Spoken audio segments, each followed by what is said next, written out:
For the longest time, if you were looking to buy a vehicle that represented the ultimate expression of monetary success, you were looking at a mid-size executive luxury sedan. Well-established nameplates like the BMW 5 Series and Mercedes-Benz E-Class quickly come to mind. However, as consumers continue to switch their focus toward SUVs, this particular segment of vehicle has shrank considerably over the years.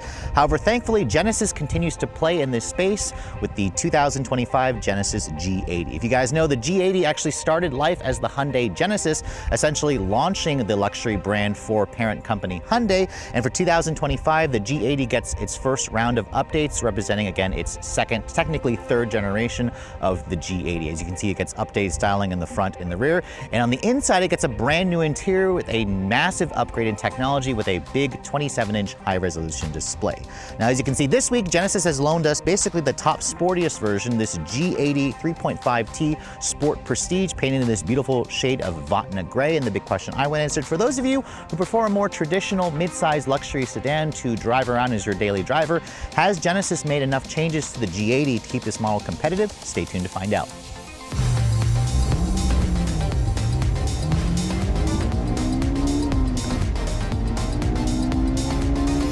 Now, before we get into the subtle exterior styling tweaks that Genesis has made this year, I thought I'd pop the hood and remind you guys what's powering this thing. This is an area where I think Genesis could have made some changes, although the current powertrain setup that they offer in the States is certainly still very competitive. Now, underneath this hood, you're going to notice an engine that is mounted longitudinally, and that's because the G80 rides on a rear-wheel drive architecture. So it's a bespoke chassis that was technically shared with the Kia Stinger, but now that the Stinger is gone, again, Genesis is the only Hyundai and Kia vehicle that uses a rear drive architecture. This is the up-level engine. So if you guys want to save some money, you can go for a base 2.5-liter turbo 4, making 300 horsepower, hooked up to an 8-speed auto. All-wheel drive is going to be standard across the board on all trims. Genesis did that a couple years ago. This, however, is the 3.5-liter twin turbocharged gasoline direct injection double overhead cam V6. So it's one of the few vehicles that still offer a powertrain like this, which is definitely very nice. Output numbers haven't changed. This is rated at 375 horsepower and 391 pound-feet of torque. It all goes out through an 8-speed automatic transmission. That's a Genesis design transmission. And like I said earlier, H-track all-wheel drive is going to be standard. So even though this is a rear drive vehicle, Genesis does not offer a rear-wheel drive G80 in the States anymore. Fuel economy is the sour point, of course, with the current G80. This is where I think that Genesis should have offered a hybrid powertrain as part of the refresh. It's rated at 16 in the city and 24 on the highway. That is on premium gas. That is among the worst MPG that you're going to find in the segment. That kind of MPG is what you expect to get out of something like a BMW M5 or an E63S AMG. So the performance versions, this is technically not even close to the level of performance you'll get from an M or an AMG product.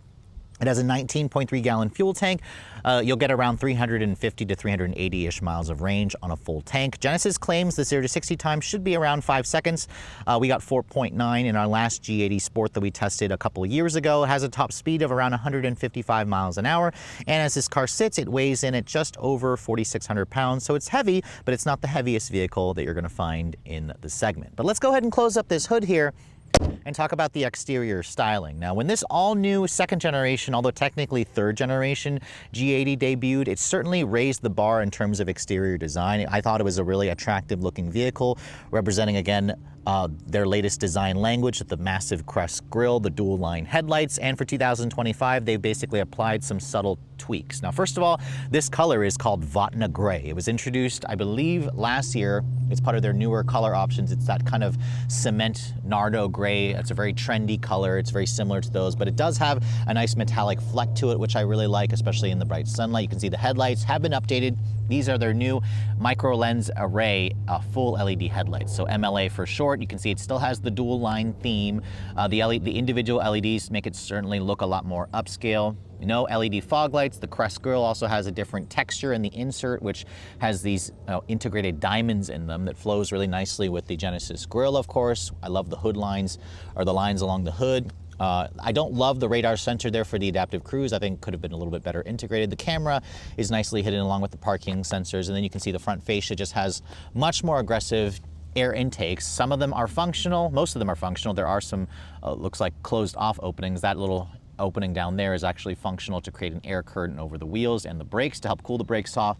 But overall, this is still, for me, a very attractive looking luxury sedan. Remember, this competes with mid-size offerings. Essentially, think of this car as if Lexus still offered a GS, a Lexus GS. This is kind of like the Korean version of that. Now, moving around the side profile, this is a mid-size executive sedan, which means it has a 118-inch wheelbase. The overall length was extended a little bit this year to 197 inches.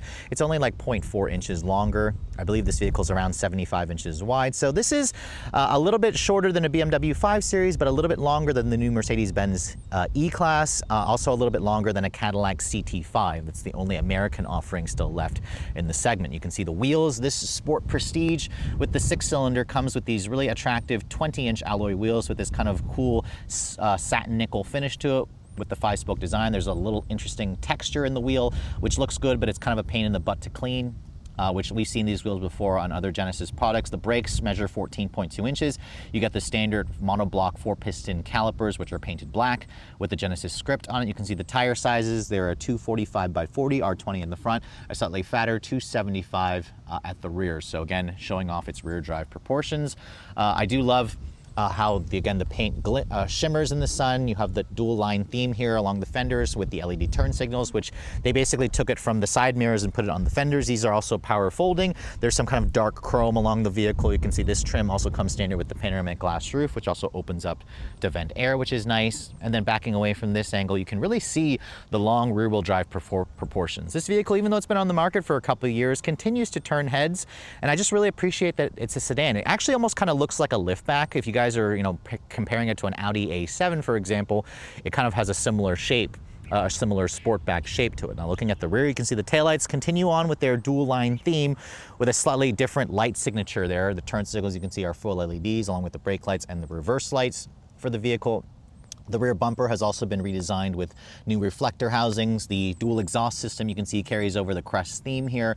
The rear reverse lights are located in the lower portion of the bumper. You still have this kind of duckbill spoiler integrated into the rear trunk lid, which is nice. And then you have your usual badging here, Genesis boldly spelled out at the back, along with an all-wheel drive, which almost looks like four-wheel drive badge there, along with the 3.5T. That's how you know you have a 6-cylinder. The 4 cylinders won't have that 3.5T badge. Now, looking at the cargo area, you can see a power opening and closing trunk is also included on this trim. And the trunk capacity of this vehicle measures around 13.9 cubic feet of space. 13.9 is certainly very usable. You can see the trunk doesn't actually fold, or there's no pass-through. I'm sorry, the rear seats don't fold down for 60/40. Instead, you just get a pass-through arrangement. You can see there are a couple of things here. This is the owner's manual booklet. If you open this up, you can see there is a spare tire back here, a temporary spare, so you don't have to deal with a fix-a-flat kit, which is nice. There's additional storage off to the side over here. But overall, if you guys need more cargo capacity, this is where some of its competitors are a little bit better because they offer a station wagon variant. So on the outside, Genesis made some pretty subtle changes. They really didn't need to. This is already an attractive looking vehicle, but the inside, this is where Genesis again has made some huge upgrades here. Now, before we get inside, let me show you guys the key fob. You can see this is their current key fob, which has the kind of triangular pattern echoed from the grille onto the actual fob. It's a nice looking fob. I like the white color with the buttons along the side. There's your usual buttons here for lock, unlock, power open for the trunk, and then panic.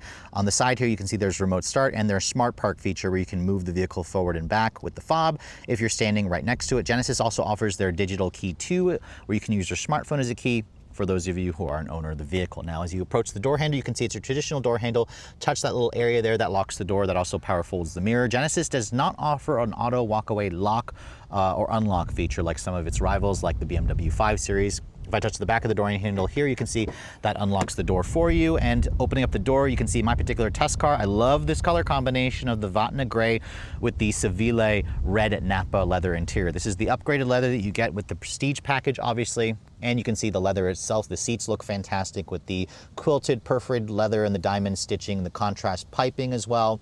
These seats adjust in, I believe, 16 different ways. They're heated and ventilated. On the driver's side as well, you get a massage function, part of their Ergo Motion massage.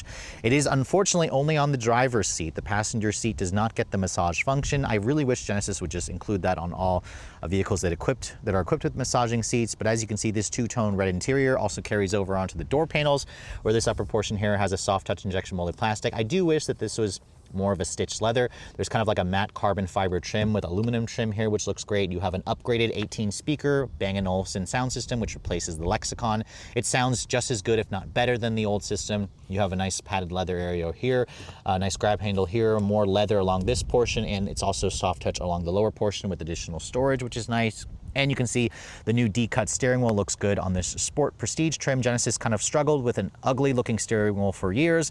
Now I think they found their mojo and introduced a really good looking wheel. Now getting inside, you can see it's a sedan, so you have a pretty low step-in height. This is the only trim as well to get these soft closed doors. Now, as you heard, the door has an amazingly solid sounding thunk, which adds to that impression of quality. But if you don't want to slam it, just click it and you can see the door will also shut. I believe the 4-cylinder Sport Prestige gives that to you as well, but I know it's definitely standard on this trim here, so I'll have to double check that. Now you can see, looking at the rest of this cabin, it looks pretty similar to the old model. However, as you can see, the infotainment system has been improved significantly, and you also have a different look to the center stack here. Starting the vehicle up, you can see it has a traditional starter noise, and that's because this vehicle is not a hybrid or a mild hybrid. Kind of keep that in mind. You can see my phone has connected via the wireless CarPlay, and you can see the fact that it has wireless CarPlay addressed one of my biggest issues in the technology department of the previous gen, where you had to plug in your phone via a wired connection. This also has their latest over-the-air software updates. I don't love the way this transition looks here between the instrument panel screen into this screen here, but this is definitely really nice. Again, it's a 27-inch OLED high definition display, which is nice. You can see there's also a heads-up display here. The steering wheel also looks great with the two-tone look, the flat bottom design. You have a power tilt telescoping mechanism. You have lots of buttons, actual buttons here, along with some touch-sensitive buttons here where you can customize the way that looks. You can adjust the highway driving assist system, which is their form of not hands-free driver assistance, but adaptive cruise. You also have your audio controls here, paddles on the wheel to control the 8-speed auto, and then the horn. It sounds pretty much as I expect, not puny, but kind of appropriately sized, given the proportion, or appropriately tone sounding versus the proportions of this vehicle. I also like the airbag cover that's also stitched in leather with the Genesis logo. And overall, you can see the dash has the same beautiful leather stitching with the contrast stitching, that beautiful matte carbon fiber. And you can also see the ambient lighting in this vehicle is really intricate. Genesis offers several different colors that you can choose from, but I think they've done a really great job with upgrading the ambient lighting. It looks amazing at night. It kind of just casts a warm glow that's not overwhelming like some competitors, but it definitely makes the interior feel a lot more special, which I really much appreciate. Going back to the native system here, you can see this is a little bit closer to me now, so I can easily control this. If I put the vehicle into reverse, you can see there's your full 360 camera system, which gives you a top-down view, along with trajectory and distance markers. And you can also kind of pull up a full 360 perimeter scan, and you can also change the color of the vehicle in the background to match the color of your actual car. That's, again, one of the better, if not best, backup cameras you're going to find in the business. It also has rear cross traffic braking, all the necessary safety stuff that you expect. Love the fact that Genesis has traditional knobs here for the volume and the tuning and your dual zone climate, and actually it's 3-zoned climate. You do have heated and cold seats located in the actual seats, or I'm sorry, in the screen itself, where it's a touch sensitive button along with the climate function. You have a 2-level heated steering wheel. This area here is also heated, so that's really nice, although it's not heated on the actual door panels like it is on like a Mercedes-Benz E-Class, but this is exclusive, I believe, to this trim here. You can see if you don't want to use it as a touchscreen, you can also use this rotary dial here. That's a fingerprint scanner where if you touch that and you have it set to all your presets and all your settings, it'll automatically remember that. There's also some dedicated home buttons here. And then this is your gear selector. You can see it looks a little bit different. I love the kind of crystal glass controls. Twist it to the left to go to reverse, the other way to go to drive, push the P button to go to park. Your auto start stop defeat button is here, and you can see your drive mode selector is here. There's 4 different modes: Comfort, Sport, Sport Plus, and then a My mode. The My mode's where you can kind of customize things to your liking. Most of you will just drive this vehicle in Sport or in its Comfort setting. You can see decent sized cup holders, although they're not heated and cooled like on some competitors. You have a nice wireless phone charging pad there that fits my iPhone 16 Pro Max quite nicely. Nice padded leather here, as you can see. And you have 2 USB ports in here, 2 USB-Cs, a 12-volt, and a decent amount of storage. You can see it opens up in that 2-level way. The leather, as you can see, also feels pretty comfortable. This is a much more softly padded seat than in the GV80 SUV. So again, try the seats out for yourselves, but I actually like the way these feel. I like how the passenger seat gives you these extra buttons here so you can adjust this from the driver's side, which is nice. And then if you open the glove compartment, you can see it's a bin style, it's stamped and not lined with felt. The one thing this vehicle is missing, however, is their air ionizer and perfume system that's in the GV80 SUV. I kind of wish that Genesis offered it in the G80 sedan, but you can get it in the G90. I think that was a silly omission that they should have included. You can also see auto dimming rearview mirror, frameless design, no digital camera mirror. Love the the mouse for Alcantara material. This is exclusive to this trim as well. It has a panoramic style sunroof with a power retractable shade, and as you can see, I love how dark tinted that is. Even in the hottest and brightest sun, it wasn't really scorching for me. You can see if you open it up, it does open over just the front seat area. It could open a little bit larger, but it's nice that it at least opens up. So overall, the interior definitely is a huge upgrade over the pre-refresh model. It certainly feels luxurious. It feels upscale, really well put together, not a single squeak and rattle, and the tech in this vehicle is pretty much at the top of its game. So for those of you who are looking to upgrade, this could certainly, make it worth your while. But let's go ahead and hop into the backseat area and show you guys what that space is like. Now, as you can see, opening up this door, this is a mid-size luxury sedan, so what you do find here is just under 39 inches of legroom, along with that same beautiful red leather seats. You can see you do have these manual retractable sunshades. That's included on the Sport Prestige trims and up. It's a padded area up here, more of that matte carbon fiber leather and leather here. This is also softly padded down here. Window controls, I forgot to mention, they're one touch for all four, one touch up and down, so that's really nice. It's what I expect in a vehicle of this caliber. Now, getting inside, you can see the backseat space is also pretty nice. The door has that same solid sounding thunk. I'll go ahead and I'll leave this little peasant blocker closed here, and you can see the back seat is just actually a really nice place to spend time. This is basically my driving position. At 5'7", I have a ton of foot space, good legroom space as well. There is a hump here for the middle passenger, and as you can see, you do have your own set of climate control functions back here. You have rear seat air vents, as you can see. And then if I fold this down, you can see there's a big center console area here where it's nice and padded. You have 3 level heated seats back here. You also open this up. There's some cup holders. As well, if you open up this is where you're going to find your 2 USB-C charging ports, in addition to more storage. The seats back here also feel really comfortable. They hug you in place quite nicely, and I also love the fact that you have this power retractable shade. This is included on the Sport Prestige trim. It just creates a really nice executive feel here in the back seat area. If I look at the headroom space, you can see this headrest is at the perfect position. There is only like an inch of additional clearance, so this does take up some space back here.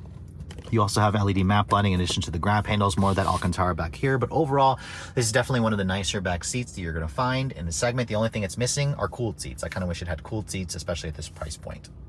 So here we are back behind the wheel of the fully revised 2025 Genesis G80. This vehicle will always have a special place in my heart because I was such a big fan of the original Hyundai Genesis sedan when it first came out back in 2008. Loved the second gen when it came out in 2015. That was essentially, again, the first model year where they renamed it to the G80 back in 2017. Remember, that's when the Genesis brand first came out. And we're driving the Sport Prestige with the 3.5 twin turbo V6. The last time I 0 to 60 tested one, it was the pre-refresh here on this stretch of road, which did it in 4.9 seconds. Let's go ahead and see what we can get. We're in Sport Plus. I have everything turned off. Launch control ready. Oof. All right, we got 0 to 60 in 5.20 seconds, which is actually not too bad. Although, again, it is a little bit slower than the one that I tested back in 2022, but it is a little bit faster versus the 5.5 that I got when I tested the vehicle, the refresh version in Texas about 2 or 3 months ago. 5.2 is a perfectly respectable time. Remember, to access the launch control, you have to put it in Sport Plus and to turn on, and then you have to turn off all the nannies. That's what will allow you to kind of brake boost it and build the revs up a little bit, but it feels good. It's not, a blazingly quick luxury sedan. I mean, I've tested a quicker vehicle in the Mercedes-Benz E450, the new E-Class, which will do it in under 5 seconds, which, again, this is still a pretty respectable time. It should be good enough for most people. The engine itself has a really nice noise to it. I really appreciate the sound that it makes. It's very refined. Let's try another run here with the launch control.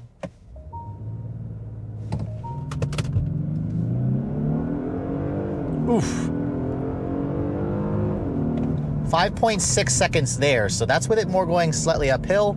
but you can feel this 8-speed auto is a Genesis design transmission. In Sport Plus mode, it's definitely making its shifts a lot more well known. It's a firmer, crisper, quicker shifting transmission in this mode, and the dampers are adaptive in this vehicle, and in Sport Plus they definitely are doing their job at stiffening. The vehicle also comes with 4-wheel steering, which I can feel it. The rear wheels doing their little turning mechanisms that allow the turning radius of this vehicle to shrink. It just feels like a smaller car when you really get it out on the road.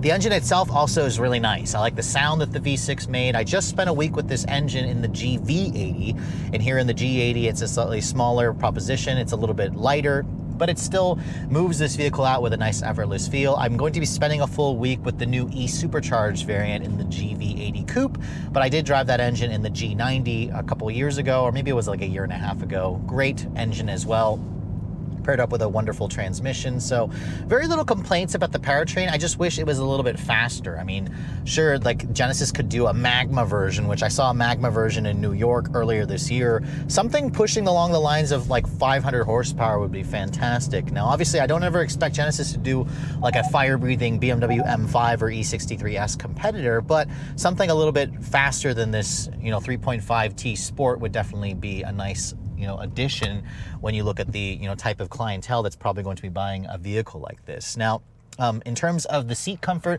they do a good job of holding you nicely in place, but I just love how this car feels so nimble. And then when you put your foot down, it just feels so smooth, so refined. I mean, obviously, if you guys are looking for the quickest G80 experience, you're gonna wanna buy the electrified version. That's actually the most powerful and quickest accelerating model, and it's also gonna be the quietest and smoothness because, again, it doesn't have a gas engine, it's fully electric. But this is kind of a nice nod to the internal combustion engine and how it still can do wonderful things if you guys go for a boosted 6-cylinder like this. But let's try our final run here, see if I can break it closer to the 5-second mark. Launch control ready. Launches hard with all-wheel drive as well. Oof. 5.25 seconds there, so pretty consistent time. Again, it is not going to be the quickest. All the Germans are going to be faster, but this is still a really nice powertrain. But let's go ahead and switch the drive mode here into its comfort setting. We'll turn the stability control back on, and we'll drive this vehicle more along the lines of how people are going to drive it, and that's driving it basically at 510s or 510s and just kind of cruising along. And now in this mode, you can really feel the engine gets a lot quieter. There is a fake sound that is playing through the speakers of the B&O audio system, which in this mode, when it's quieted down, it's really refined. The transmission goes from shocking you to just being buttery smooth. It's creamy, it's really nice and refined. It's constantly shifting into the right gear possible to get better gas mileage, but it's also relatively smooth and responsive. The steering in this car is quick. It doesn't really transmit much in terms of feedback. Switching into sport kind of makes the steering heavier just by giving you that artificial heft to it, not necessarily transmitting more road feel. And then the visibility in this car is also good. I can see out of the front, the side, the rear quite nicely. Genesis, however, doesn't do a digital camera rearview mirror, which would be a nice addition. And then, of course, in terms of driver assistance, this car has their latest highway driving assist, where it has that camera that watches your face to make sure you're paying attention. It has adaptive cruise control with traffic jam assist, automatic emergency braking, lane keep assist, all that goodness that you expect, although it doesn't have like the true hands-off driving capability that you would find like in a Cadillac vehicle. Kind of think of something like the CT5 as well. The CT5 would compete with this vehicle as well. But overall, I've got a nice smooth ride. The dampers are in its softer setting. It's really quiet in here as well. Aside from the engine that makes no noise, there's very little road or wind noise or tire noise. It just feels like it belongs in a mid-size executive car, class. And it's nice to drive a vehicle like this. I've always loved mid-size sedans like this. You just don't find this type of vehicle anymore, especially with the Japanese having all pulled out of this segment. It's really nice. I'm sitting here getting a massage as well. This vehicle does have that driver's side massage. Only on the driver's side. I really wish Genesis would expand the availability to the passenger side as well. The one thing this vehicle doesn't have is like an active seat bolster where it'll kind of hold you and hug you as I turn corners. That's something you're going to find in some of the German competitors, but Genesis doesn't offer that. I love the new steering wheel. I love the new infotainment system with this new 27-inch OLED display with the finally wireless Apple CarPlay and Android Auto. It's definitely a nice touch. And then in terms of gas mileage, this vehicle is thirsty. It's far behind its competitors in terms of fuel efficiency, rated at 1624 mpg. That's on premium gas. It has about a 20-gallon fuel tank, so you're looking at just just under 400 miles of range on a full tank on premium fuel. In my week's worth of testing, I averaged around 17 mpg and mostly city driving, which is not good. On the highway, the best I could muster was around 23 mpg. So again, that's pretty accurate with what the EPA says, but you're gonna do far better in terms of its German competitors with their turbocharged straight sixes. Like a BMW inline six will literally do like over 20-ish miles to the gallon and get over 30 mpg on the highway. I haven't had a chance to test out a 540i for a week yet, but I'm hoping I can do so soon. I feel like even the Cadillac V6, their 3-liter twin turbo V6, which I just drove in the CT5 the V series, not the Blackwing, was also a pretty potent powertrain. It felt a lot sportier than this car. So, you know, Genesis definitely is sportier, but this kind of just feels like what a modern day Lexus GS would drive. If Lexus offered a GS, this is exactly how I would feel it would drive. Although Toyota technically, you know, they're not doing a twin turbo V6 in a Lexus sedan. They do have it in the LS, although just not the GS. The GS never offered it. So overall, I still love the way the G80 drives. For those of you who are looking for a more traditional luxury sedan, but you also don't want to give up on technology, give up on features, give up on this premium feel that you love, the Genesis G80 definitely should be worth a look, especially if you're missing a lot of the Asian brands. This is really your only game in town because everything else is either American or European. Now, with just over 4,000 units sold in America in 2023, obviously the G80 is not a strong seller within the Genesis lineup. In fact, their SUVs, the GV70 and the GV80, account for most of the sales here in America, which doesn't surprise me, but a good basis for any luxury brand is a strong midsize sedan, and this is where Genesis continues to offer that with the updated 2025 G80. As you guys saw, driving this vehicle is still very much a nice proposition. It has a really good ride quality, it has sporty handling dynamics. It has a strong powertrain. 0 to 60 happens in just over 5 seconds, which I think is pretty good, although not as fast as some of its European rivals. Its fuel economy is really the biggest, deciding factor for me. It is far below a lot of its competitors, and I do think that Genesis needs to work on offering a hybrid powertrain or just significantly improving the gas mileage of their current gas powertrains. The interior is also a massive improvement. I love the new 27-inch display. The seats are also pretty comfortable. The padding in this model actually is a lot better versus the GV80 SUV. The seats to me just felt more comfortable. I love the way this vehicle just kind of felt going down the road. The wireless Apple CarPlay is also a huge addition, and the materials in this vehicle are among the best in this segment. This really shows off that Genesis does offer one of the most luxurious cabins in the business, along with a pretty comfortable back seat. The trunk is a little bit small, so obviously practicality is an issue if you guys are used to an SUV, but if you prefer the driving dynamics of a sedan, just that classic proportions of a sedan and that feel, this is definitely one of the best choices out there, especially if you guys want an import, an Asian choice, because all the Japanese players have pulled out of this segment, although Lexus still offers the LS, which is bigger than this, and they also offer the ES, which is technically a guzzied up version of a Toyota Camry. The GS, again, was discontinued a few years. Acura doesn't play in this space. Infiniti doesn't play in this space. So Genesis, again, is the sole Asian player in the space, and there's a lot to like with this vehicle. Now, unfortunately, as Genesis has kind of gotten better over the years and their sales numbers have improved, they've also increased their pricing over the years, because there was a time where you can get into a G80 sedan for like under $50,000 when this car first came out, I believe. However, nowadays, if you guys want to step into a G80 with the base 4-cylinder turbo with all-wheel drive as standard, it's going to cost you at least $57,100. 57 grand actually is relatively, cheaper than most of its rivals. An E-Class starts at around 62.5. A BMW 5 Series starts at around 58 grand. Same thing with an Audi A6, although an A7 is going to be closer to $60,000. Most of you should be happy with the 4-cylinder turbo, which you can get pretty well equipped in the low $60,000 range. However, if you guys want the 6-cylinder, the V6, that'll cost you at least 12 grand more for a starting price of around $69,350. That's essentially within the same ballpark as a BMW 540i and also a Mercedes-Benz E450. So I wasn't expecting the Genesis to basically cost the same. The Cadillac CT5 is the value king in this segment, starting at around $48,000 for a base version, going up to around 57 grand for a CT5 V Series, which essentially competes with this vehicle here. My particular test car, being the Sport Prestige package, has all the bells and whistles included with this upgraded package, including like the upgraded leather, the 20-inch wheels, the adaptive dampers, for example, the upgraded Bang & Olufsen stereo, all in with the destination charge. My particular test car here comes to $78,250. So just over 78 grand is certainly, again, not the cheapest option out there. go ahead and buy a Cadillac CT5 if you're looking for that. But it does represent a car that basically feels like, to me, what a modern day Lexus GS would do. And again, it is still a little bit cheaper than the last Mercedes-Benz E-Class that I tested. The BMW 5 Series, however, the new 5 Series, a 540i in particular, I think is probably going to be this car's strongest rival because it's essentially the same price, if not a little bit more. But I think that the BMW will offer better performance. It'll offer even better technology. And it'll also be a sportier driving vehicle with a just as nice interior. So kind of take a look at both vehicles along with the new Mercedes-Benz E-Class. And the Cadillac is also a good choice. I'm just happy that there's still a mid-size executive luxury sedan like this, because for those of you who wouldn't be caught dead in an SUV, this type of vehicle still represents a really nice choice out there if you're looking for a wonderful daily driver that coddles you with luxury and still offers a good, healthy dosage of performance. So with all that said, hope you guys have enjoyed my full overview on the 2025 Genesis G80 and the Sport Prestige trim with the V6. If you're also looking to see the latest cars I'm testing, be sure to follow me on Instagram at Redline_reviews, like us on Facebook, and as always, guys, please keep subscribing to the Redline Reviews YouTube channel for all the latest reviews. Thank you so much for watching. I'll catch you all in the next video.